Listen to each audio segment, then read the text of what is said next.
And with the Mike Williams injury, the knee, is that from a game thing? And do you have an update on him? Yeah, Mike just had some swelling from the game, just kind of normal football game stuff. But we just try to be careful with him this week at the beginning of the week, make sure that he's feeling his best for Sunday. So we're going to know more later today, but we're hopeful that he plays. And then what about Nas? Nas is going to be questionable for the game. He's progressed. He kind of has a hip pointer, and so he's had it. He's kind of flared up during the game against Cleveland early in the game. Kind of played through it, and so we've just tried to take our time with it. It's been kind of sore, so we'll see where it goes here in the next 24 hours before we take off. But he's questionable for the game. Do you know with Jackson being back, do you know what you're going to do with that running back spot? Can you tell us? Not yet. We had a good practice today. We're still deciding between Josh Kelly and Larry Roundtree. Justin's going to play in the game, so we're going to be deciding between Josh and Larry for this game. Hey, Coach, what's jumped out to you with Kaiser White over the last 5 weeks? I think Kazier's our style linebacker. I think he's really physical. He's tough. He can tackle. He can see.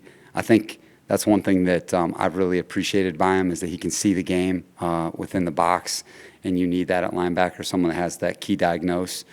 He's a fearless competitor, and he's done a really good job for us running the show at times in some of those one linebacker defenses.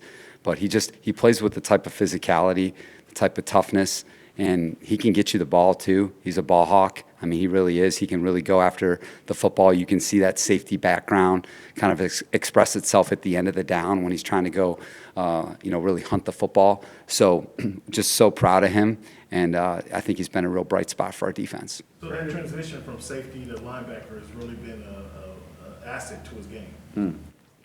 For sure, and I think that's become a lot more common. I think over the last 10 years for sure, just that safety to linebacker transition. It normally starts in college. You see it a lot in college, a safety that turns into a linebacker, but it's happening in the pros. I know that we looked at some safeties a couple years ago that we felt like could play linebacker, and I think that you're always looking for that projection. Can it happen, and how would they truly play behind the ball? Because things happen faster. At safety, you have more time and distance. When you're at inside linebacker, you're a lot closer to the action. So do they have those true behind-the-ball instincts? Are they physical enough to take blocks in the core?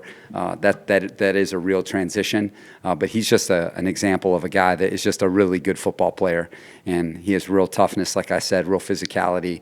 And we're just definitely glad that we have him for sure. Brandon, with Asante Samuel Jr., will he be back to the same role starting on Sunday? Yes. Yeah, Asante will start in the game. And then right now, I think you guys are either at the top or top 5 in penalty yards. What's been the message to the guys when it comes to that? And you're obviously not okay with it, but what can you guys do moving forward? No, Fernando, it's an important point. It comes down to me for fundamentals and technique. I think most of our errors can be traced back to fundamentals and our technique. And then from a procedural standpoint, I think we've done a much better job procedurally over the last few games. I know at the beginning of the season that was a thorn in our side in terms of the pre-snap operational stuff. I think we've done a much better job with our pre-snap stuff.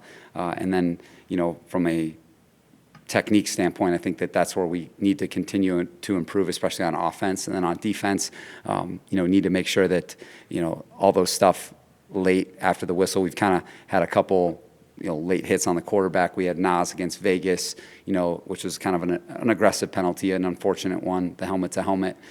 So, you're always during the week, educating your guys about the way things are being officiated, and from a fundamental standpoint where we can improve.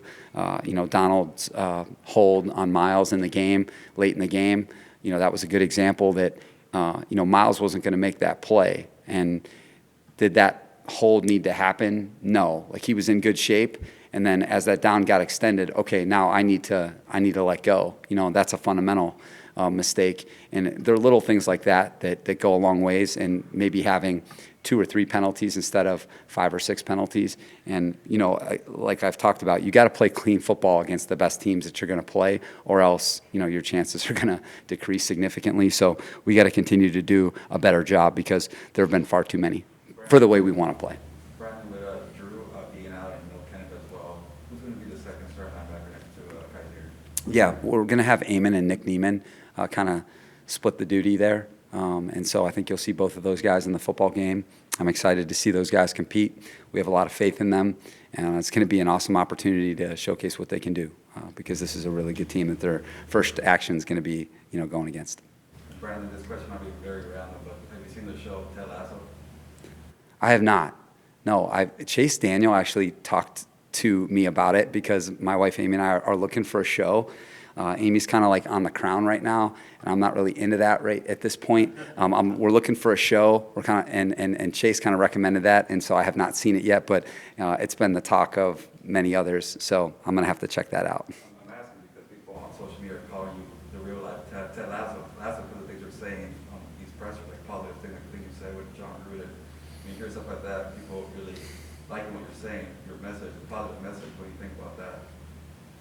I just think that I try to speak from the heart. I try to do my best, the best I can to speak the truth and what I feel, and so I think that's all I'm trying to do. I'm not trying to be any different than I am in front of the guys and in front of my family all the time. So hopefully that comes across as just being genuine, and so I'm glad that people take to that. But just trying to be myself. You should watch Ted Lasso. Recommend it. Okay. All right. Okay. So I'm getting that Fernando stamp there. We're looking for a show, guys, because I started with The Crown, and I love history. I'm into it. I'm like into it, and then there's just a point where I kind of checked out. Amy's still going on it. So The taunting calls, the NFL wanted to make a focus to kind of take away taunting early in the preseason. You guys had a couple calls so far this season. How have you seen that transition just across the league, not necessarily for your team specifically, but just throughout the league? Because I know you watched the game. yeah, I know. Last night we were watching. We got to peek at some of the game, and I know that Philly had one late that was really tough, and I understand the emphasis of the NFL. I also think that it's really tough to legislate emotion in a game that's full of it. And so I don't have a perfect answer. I just know that it's tough on these players, okay?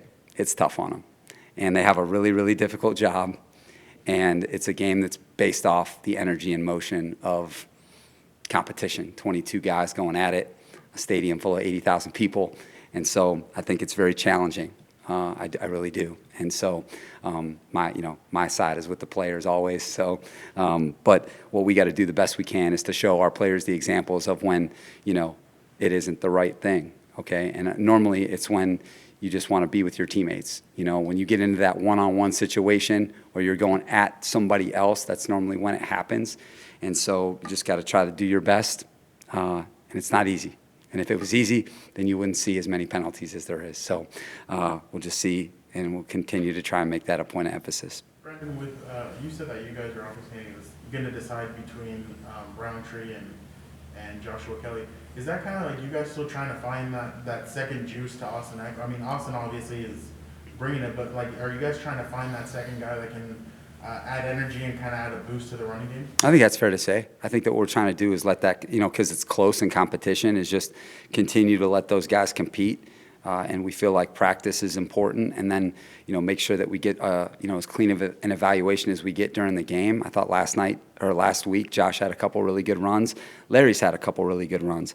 Justin, when he's been in here, has done a really nice job. And so I think it's just finding that rhythm and that balance.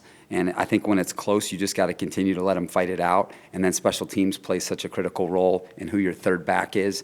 And so we're trying to work through that too, is who can add the most value on teams. But I think you're going to continue to see guys battle until, someone takes the lead. You talked about making a change to your schedule this week, having more walkthroughs, and even after the bye, you're going to plan to have more walkthroughs.